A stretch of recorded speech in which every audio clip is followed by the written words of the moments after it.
Over the past month, Melissa Reed is live in Westlake, and Melissa, it's hard to believe anybody would take from a church, but that's exactly what they did.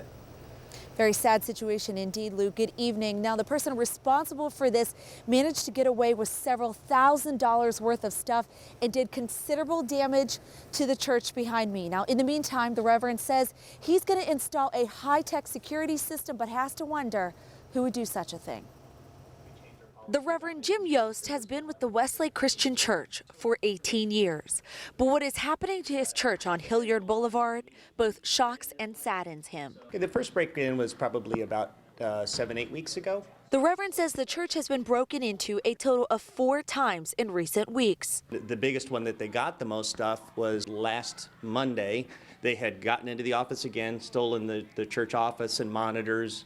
They stole a flat screen TV. I think it was like a 39-inch flat screen TV that some memorial funds had paid for this summer that we could use for Sunday school. And just last month, a thief went after the pop machine and managed to get away with some $500 in change.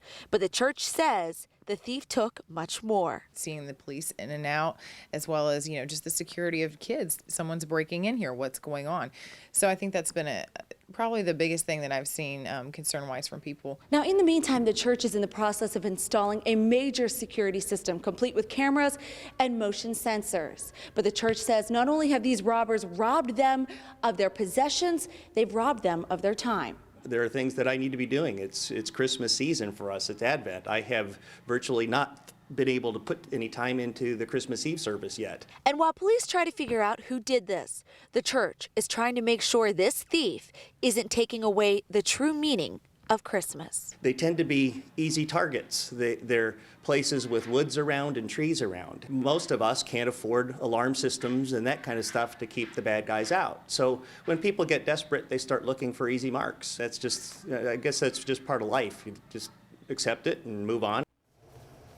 Now, the Westlake Police Department is investigating, but however, they tell me that there was a pair of possible fingerprints that they were able to pull off the glass of one of the doors that was broken. Lou, anyone with any information is asked to contact the Westlake Police Department. Hopefully they'll track down whoever's responsible just as quickly as they can. Melissa Reed live in Westlake tonight. Melissa, thanks.